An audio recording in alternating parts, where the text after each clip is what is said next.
वालेकुम दोस्तों, उम्मीद है आप सब खैरियत से होंगे। दोस्तों, आप यकीनन अबू धाबी सिक्योरिटी गार्ड के लिए अप्लाई करना चाहते होंगे या आपने ऑलरेडी किसी रिक्रूटमेंट एजेंसी में वीज़े के लिए अप्लाई किया होगा और आप जानना चाहते होंगे कि पीएसपीडी है क्या और पीएसपीडी में अप्लाई कैसे कर सकते हैं और मेन चीज़ आप पीएसपीडी का एग्ज़ाम कैसे पास कर सकते हैं। आज की वीडियो में हम इन्हीं सब टॉपिक्स के बारे में जानेंगे, तो चलिए शुरू करते हैं।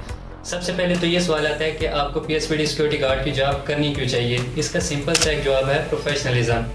दोस्तों, तरक्की पजीर ममालिक में रहने की वजह से जब हम सिक्योरिटी गार्ड का लफ्ज़ सुनते हैं तो हमारे जहनों में एक उदेड़ उम्र शख्स या फिर एक बूढ़ा शख्स किसी शॉपिंग मॉल या फिर किसी स्कूल के बाहर या फिर किसी प्लाजे के बाहर ड्यूटी करता हुआ नज़र आता है। उसने हाथ में गन उठाई होती है, लेकिन यूएई में ऐसा हरगिज़ नहीं होता। वहाँ पर आपको दूसरे जैसे प्रोफेशनल हैं जहाँ वहाँ पर डिसिप्लिन देखने को मिलता है, इसी तरह आपको वहाँ पर सिक्योरिटी इंडस्ट्री में भी डिसिप्लिन देखने को मिलेगा। तो दोस्तों, मैं कुछ आपको चंद ऐसे पॉइंट्स बताता हूँ जिनकी वजह से आपको पीएसपीडी सिक्योरिटी गार्ड की जॉब करनी चाहिए। सबसे पहला पॉइंट आता है गुड सैलरी पैकेज। दोस्तों, आपको यूएई में एज अ सिक्योरिटी गार्ड जब आप जॉब करते हैं तो आपको एक ऐसा हैंडसम सैलरी पैकेज मिलता है जिससे आप अपनी फैमिली को भी सपोर्ट कर सकते हैं और सपोर्ट करने के साथ साथ उन्हें फाइनेंशियली स्ट्रॉन्ग भी कर सकते हैं। Number 2, respectable job. दोस्तों, यहाँ पर जैसे आपको अपनी कंट्री में, जैसे आपको अगर बिलोंग करते हैं इंडिया, पाकिस्तान, नेपाल या फिर बांग्लादेश से, तो आपको महसूस होता होगा कि सिक्योरिटी गार्ड की job as a respectable job नहीं समझी जाती। वहाँ पर आपको जो समझा जाता है कि अनपढ़, तो उनको कुछ काम करने के लिए नहीं मिलता तो वो सिक्योरिटी गार्ड की जॉब स्टार्ट कर देते हैं। लेकिन यूएई में ऐसा हरगिज़ नहीं होता। वहाँ पर आपको as a respectable person consider किया जाता है और वहाँ पर आपको मुकम्मल रिस्पेक्ट दी जाती है। आपके प्रोफेशन को एक रिस्पेक्टेबल प्रोफेशन समझा जाता है। इसके बाद आता है नंबर 3, कांस्टेंट ऑब्जर्वेशन। आपके और आपकी कंपनी के दरमियान जितना भी मुआहिदा होता है उसकी कांस्टेंट ऑब्जर्वेशन हो रही होती है यूएई गवर्नमेंट के थ्रू। वो आपके मुतालिक या आपकी मुसलसल चेकिंग कर रही होती है कि आया आपको सैलरी टाइम पे मिल रही है या फिर सैलरी में आपको कम तो नहीं मिल रही, या फिर आप कंपनी के साथ किसी किस्म का कोई छेड़छाड़ समझ लें, आप उनकी ड्यूटी के दौरान कोई मसले मसाइल तो नहीं खड़ा कर रहे। दोनों तरफ से आपको पाबंद किया जाता है गवर्नमेंट की तरफ से। तो इस लिहाज से आप जब वहाँ पे जॉब करने जाते हैं तो आपको हर किस्म की सिक्योरिटी होती है। इसके अलावा नंबर 4 पॉइंट ये है कि आपको कंसिडर किया जाता है नेशनल डिफेंस का मेंबर। इसका मतलब यह है कि जैसे हमारे मुल्क में नेशनल डिफेंस के लिए पुलिस होती है, पैरामिलिट्री फोर्सेस होती हैं या फिर हमारी मिलिट्री होती है जिनको हम अपने नेशनल डिफेंस का हिस्सा समझते हैं। इसके अलावा भी काफ़ी फोर्सेस होती हैं। इसी तरह यूएई में, जो कि एक स्मॉल कंट्री है, वहाँ पर जो सिक्योरिटी गार्ड्स होते हैं उनको भी नेशनल डिफेंस का एक मेंबर समझा जाता है और उनको भी ऐसे ही ट्रीट किया जाता है जैसा कि किसी मिलिट्री के पर्सन को ट्रीट किया जाता है, क्योंकि आपकी जॉब सिक्योरिटी की होती है। तो इस लिहाज से आपको मुकम्मल वहाँ पर सपोर्ट किया जाता है और ऐसे ही कंसिडर किया जाता है कि आप वहाँ पे नेशनल डिफेंस का हिस्सा हैं।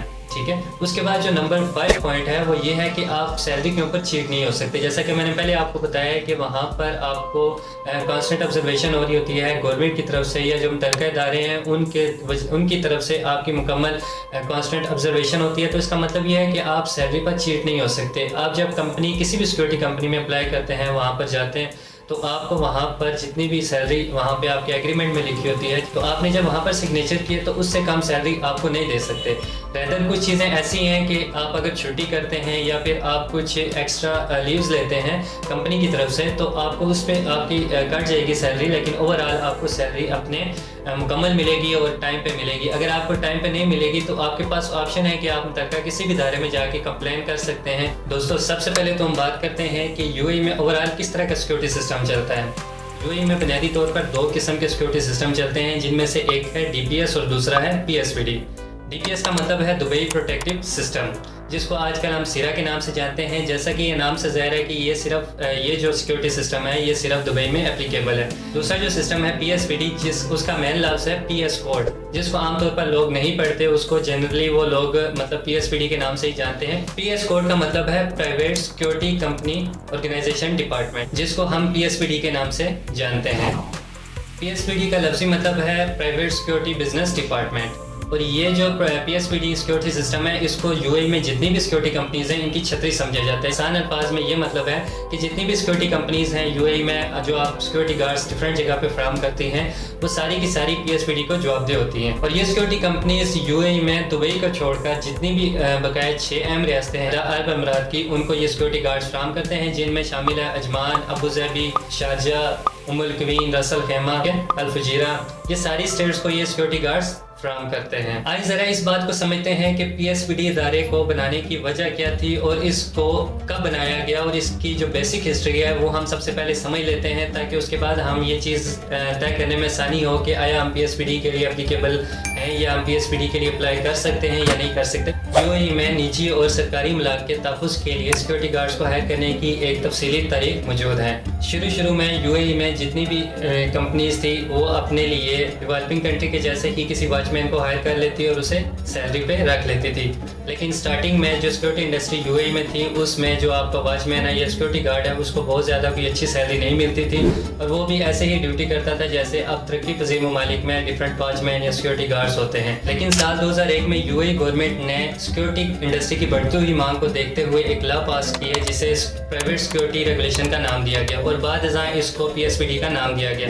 PSPD के इदारे के वजूद में आने के बाद UAE गवर्नमेंट को 2 फ़ायदे हुए, जिनमें से एक तो ये है कि जितनी भी सिक्योरिटी कंपनीज थी वो सारी की सारी UAE गवर्नमेंट के अंडर आ गई, और दूसरा जो फ़ायदा उन्होंने मेन किया कि वो जितनी भी सिक्योरिटी इंडस्ट्री थी या सिक्योरिटी कंपनीज थी जो सिक्योरिटी गार्ड्स फ्राहम करती थी वो सारी की सारी टैक्स पे होगी, उसका टैक्स गवर्नमेंट को मिलने लग गया। PSPD इदारे के वजूद में आने से लेकर अब तक PSPD इदारा अपने 2 दफ़ा अपने नाम तब्दील कर चुके हैं, जिसमें से पहला नाम तो PS कोड जिसका मैंने आपको मतलब भी बताया है, उसके बाद इसने अपना नाम चेंज किया ASSD axillary security service department, लेकिन जनरली आज भी इसको PSPD के नाम से ही जाना जाता है। जब UAE गवर्नमेंट ने अपने माशी मॉडल को तेल से हटाकर सियाहत और सनत की तरफ मोड़ना शुरू किया तो इस दौरान प्राइवेट सिक्योरिटी गार्ड्स की डिमांड में भी इजाफा देखने को मिला। माशी मॉडल की इसी तब्दीली की वजह से दुबई और अबू धाबी और इस तरह की जितनी भी दूसरी स्टेट थी एमिरेट्स की, वो सारों की सारों में सिक्योरिटी इंडस्ट्री तेज़ी से फलने फूलने लगी और डिफरेंट किस्म की सिक्योरिटी कंपनीज रजिस्टर्ड होने लगी। माशी मॉडल की इस तब्दीली में UAE गवर्नमेंट ने सबसे ज़्यादा तवज्जो टूरिज्म को दी। इसी सोच को लेकर आगे चलते हुए UAE ने बहुत सारी ऐसी बिल्डिंग्स और इंफ्रास्ट्रक्चर UAE में खड़ा कर दिया जिसने दुनिया भर से लाखों लोगों को अपनी तरफ अट्रैक्ट किया। अब जबकि UAE गवर्नमेंट हर साल लाखों टूरिस्ट को मुल्क में लाने में कामयाब हो चुकी थी, तो दुनिया भर से बड़े बड़े ब्रांड्स और होटल्स ने अपनी ब्रांचेस UAE में खोलनी शुरू कर दी, जिससे पूरी UAE में एक कंस्ट्रक्शन का बूम आया और इसी कंस्ट्रक्शन के बूम की वजह से प्राइवेट सिक्योरिटी गार्ड्स हैं उनकी डिमांड में भी इजाफा देखने को मिला। इस इजाफे को देखते हुए UAE गवर्नमेंट ने प्राइवेट सिक्योरिटी को मॉडर्नाइज करने का सोचा और PSPD इदारा वजूद में आया। दोस्तों, यहाँ तक आप PSPD को बहैसियत इदारा समझ चुके होंगे, फिर भी अगर आपका कोई मज़ीद क्वेश्चन है आप कमेंट बॉक्स में ज़रूर पूछ सकते हैं। ठीक है, अब बात करते हैं कि PSPD सिक्योरिटी गार्ड के लिए अप्लाई करने के लिए आपकी बेसिक रिक्वायरमेंट्स क्या होनी चाहिए। तो सबसे पहले तो आपकी आती है हाइट। आपकी हाइट मिनिमम 5 फुट 7 इंच होनी चाहिए। इससे कम वाले भी बाज़-औक़ात पास कर जाते हैं, लेकिन ओवरऑल आपको रिस्क नहीं लेना चाहिए। अब जबकि आप अपने किसी मुल्क में किसी भी रिक्रूटमेंट एजेंसी के थ्रू जा रहे हो तो वहाँ पर आपको रिस्क नहीं लेना चाहिए, क्योंकि आपने एक अच्छी खासी अमाउंट पे की होती है। उसके बाद जो आपका आ जाता है कि आपकी एजुकेशन कितनी होनी चाहिए, तो एजुकेशन आपने FA की होनी चाहिए। आपकी मैट्रिक की डिग्री भी चल जाएगी, लेकिन उसके लिए आपकी इंग्लिश अच्छी होनी चाहिए और स्ट्रॉन्ग होनी चाहिए, फिर आप PSPD के लिए अप्लाई कर सकते हैं। इसके अलावा एक अहम बात मैं आपको बताना चाहता हूं कि आप जब भी PSPD के लिए जाना चाहते हैं अपनी कंट्री से, अपनी होम कंट्री से UAE में, तो अपनी डिग्री लाजमी तौर पर UAE एम्बेसी से अटेस्ट करवा लें, क्योंकि वहाँ पर आपको बगैर अटेस्टेशन की डिग्री को कोई भी काबिल अमल नहीं समझता। वहाँ पर आपको कोई भी एक्सेप्ट नहीं करेगा बगैर डिग्री अटेस्टेशन के, तो आपने अपनी डिग्री को लाजमी अटेस्ट करवाना है। ठीक है, इसके बाद बात आती है कि आपका वेट कितना होना चाहिए। वेट के लिए हम बुनियादी तौर पर जो आपका UAE है वहाँ पर BMI चलता है। BMI का लफ्ज़ी मतलब होता है बॉडी मास इंडेक्स। इसमें आपकी वेट, आपकी हाइट, आपका एज मेंशन की जाती है, जिससे आपका इंडेक्स निकलता है। आज के मेन सवाल की तरफ आते हैं कि आपको PSPD का लाइसेंस कैसे हासिल करना है। इसके लिए तो सबसे पहले आपको किसी सिक्योरिटी कंपनी को ज्वाइन करना होगा। सिक्योरिटी कंपनी को ज्वाइन करने के 2 तरीके हैं। अगर तो आप UAE में मौजूद हैं तो आप किसी भी कंसल्टेंसी की मदद से या फिर डायरेक्ट किसी भी कंपनी को जाके इंटरव्यू दे सकते हैं और वहाँ पर ज्वाइन कर सकते हैं। और जो दूसरा तरीका है कि अगर आप अपने होम कंट्री में हैं, मिसाल के तौर पर आप बांग्लादेश में हैं, पाकिस्तान में हैं, इंडिया में हैं या फिर और किसी कंट्री में हैं, तो आप अपने गवर्नमेंट से रजिस्टर्ड किसी भी रिक्रूटमेंट एजेंसी या फिर किसी भी ट्रैवल एजेंसी की मदद से UAE की किसी सिक्योरिटी कंपनी का वीज़ा हासिल कर सकते हैं। हासिल करने के बाद जब आपका वीज़ा आ जाता है और आप ट्रैवल करके UAE में पहुंच जाते हैं, तो वहां पर सिक्योरिटी कंपनी सबसे पहले आपके PSPD टेस्ट के लिए अप्लाई करती है। अब जब आपका PSPD टेस्ट अप्लाई हो जाता है तो सबसे पहले आपको ट्रेनिंग करनी होती है। ट्रेनिंग में क्या होता है, ट्रेनिंग देने के लिए एक इदारा मौजूद है जिसको UAE में NSI के नाम से जाना जाता है, जिसका मतलब है national security institute. National security institute या फिर NSI में आपकी 5 से 6 दिन ट्रेनिंग होती है। ज़्यादातर 5 दिन की ट्रेनिंग होती है, जिसमें आपको कोर्स पढ़ाया जाता है। यही कोर्स आपको आगे जो आप टेस्ट देंगे PSPD में उसमें काम आता है। इन 5 दिनों के कोर्स में ज़्यादातर आपके 21 चैप्टर्स होते हैं, जिनको 21 मॉड्यूल्स कहते हैं या 21 मॉड्यूल्स कहते हैं। ये आपको 5 दिनों में तैयार किए जाते हैं। इसमें मैं आपको सिंपल सा बता देता हूँ कि आपको फर्स्ट एड, फायर का सिस्टम, जो आपके सिक्योरिटी रिस्पॉन्सिबिलिटीज़ हैं, या फिर आपकी व्हीकल सर्चिंग, या फिर हॉस्पिटल सिक्योरिटी, या फिर आपका म्यूज़ियम की सिक्योरिटी, डिफरेंट जगह आपकी जहाँ पे ड्यूटी लग सकती है, ये चीज़ें बताई जाती हैं। और इससे रिलेटेड MCQs होते हैं जो आपको आगे PSPD में क्लियर करने होते हैं। ये आपको 5 दिन की ट्रेनिंग दी जाती है। NSA की जो क्लास होती है वो 5 से 6 घंटे की होती है, जिसके बीच में आपको ब्रेक्स भी मिल जाती हैं। इन 5 से 6 घंटों में मुसलसल आपका लेक्चर्स होता है। इस लेक्चर को आपने गौर से सुना है, क्योंकि इससे से रिलेटेड जो क्वेश्चन होंगे वो आपके PSPD में पूछे जाएंगे। और आप जितने भी अपनी अमाउंट पे करते हैं, ये बात याद रखिएगा कि आप जितनी भी अमाउंट पे करते हैं अपनी रिक्रूटमेंट एजेंसी को, या फिर आप डायरेक्ट कंपनी को जाके ज्वाइन करते हैं, तो आप अच्छी खासी अमाउंट पे करते हैं। उस अमाउंट का मकसद यही है कि आप ये क्लासेस ध्यान से लें। अक्सर लोग क्लास में जाके बोर हो जाते हैं, जिसकी मेन वजह ये होती है कि उनकी नींद नहीं पूरी होती। ठीक है, वहाँ पर AC लगे होते हैं क्लास में, और आपका जो बैठने का एक सेटअप होता है उसमें जाके आप लेक्चर से आपकी तवज्जो हट जाती है। लेकिन आपने अपने माइंड में ये चीज़ लाजमी रखनी है कि आपने इतनी बड़ी अमाउंट सिर्फ इस टेस्ट के लिए पे की है, तो आपने ये 5 दिन ध्यान से गुजारने हैं। अब इन क्लासेस में जो आपको पढ़ाया जाता है रोज़ शाम के शाम, उसका आपको असाइनमेंट दी जाती है। उससे रिलेटेड क्वेश्चन होते हैं, MCQs होते हैं, वो आपको तैयार किए जाते हैं।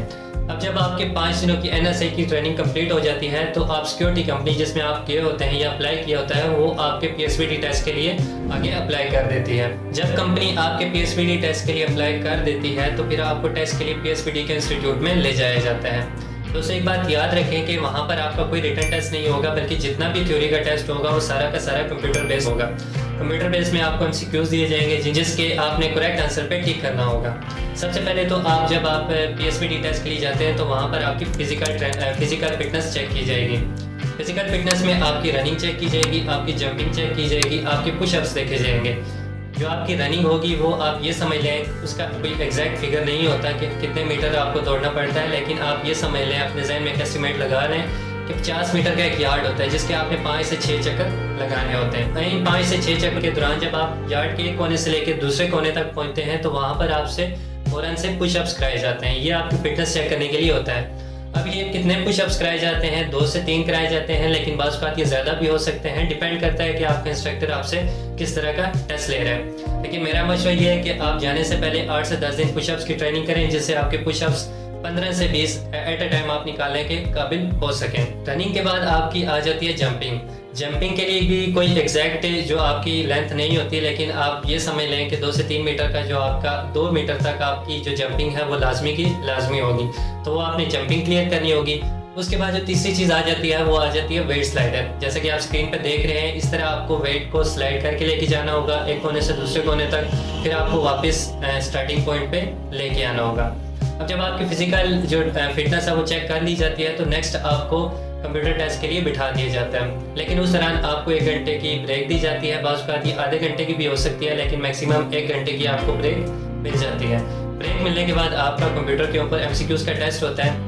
अब बात करते हैं कि MCQs कितने होते हैं। बाज़ जो PSPD का टेस्ट है उसमें 60 MCQs होते हैं और बाज़ 50 होते हैं। ठीक है, डिपेंड करता है, चेंजिंग होती रहती है। जैसे आपको पता है UAE में गवर्नमेंट्स या के लास्ट चेंज होते रहते हैं, इसी तरह इस टेस्ट में भी चेंजिंग आती रहती है। तो अगर तो आपने 60 MCQs आपको आते हैं, तो उसमें से आपने मिनिमम 38 क्वेश्चन जो आपने वो लाजमी क्लियर करने होंगे। इन 60 क्वेश्चंस के लिए आपको 2 घंटे का टाइम दिया जाता है। बाज़ लोग क्या करते हैं कि वो 30 से 40 मिनट में ये क्वेश्चन हल कर देते हैं और उठ के आ जाते हैं, लेकिन आपने हरगिज़ ऐसा नहीं करना। अगर आपको 2 घंटे दिए गए हैं, तो आपने एक दफ़ा अपना टेस्ट मुकम्मल कंप्लीट करना है। कंप्लीट करने के बाद आपने इसको रीचेक करना है, फिर आपने रीचेक करना है, ताकि अगर आपकी कोई मिस्टेक्स हो तो वो क्लियर हो जाए। क्योंकि आप ये अपने माइंड में रखें कि आपने जो इतनी बड़ी अमाउंट पे की है वो इन 2 घंटों के लिए की है। ये 2 घंटे अगर आपके क्लियर होंगे तो आपको लाइसेंस मिलेगा, नहीं क्लियर हुए तो आपका लाइसेंस खत्म। आपको सेकंड ट्राई के लिए दोबारा से अमाउंट पे करनी होगी, फिर आप टेस्ट दे सकेंगे। ठीक है, बात समझ गए।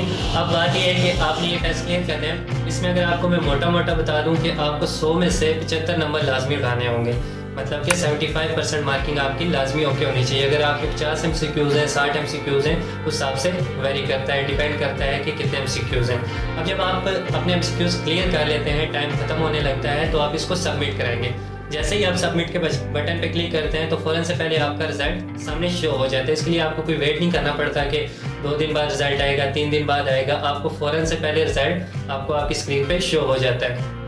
अगर तो आपका टेस्ट क्लियर है तो आपको 2 से 3 दिन के वर्किंग डेज में आपको PSVT का कार्ड मिल जाता है और आपकी कंपनी जो होती है सिक्योरिटी कंपनी आपको किसी भी जगह ड्यूटी पे डिप्लॉय कर देती है। उम्मीद है कि PSVT से रिलेटेड आपके जितने भी कंसेप्ट हैं वो सब के सब क्लियर हो चुके होंगे, लेकिन फिर भी अगर आपका कोई क्वेश्चन है तो आप मुझसे कमेंट बॉक्स में पूछ सकते हैं। और दुआ है कि आप अपने मुस्तकबिल में कामयाब हो, कामरान हो। और अगर आपको ये वीडियो अच्छी लगी हो तो चैनल को लाजमी सब्सक्राइब कर दें और बेल आइकन को प्रेस कर दें ताकि इस तरह का मज़ीद कंटेंट आप तक पहुँचता रहे। अल्लाह हाफिज़।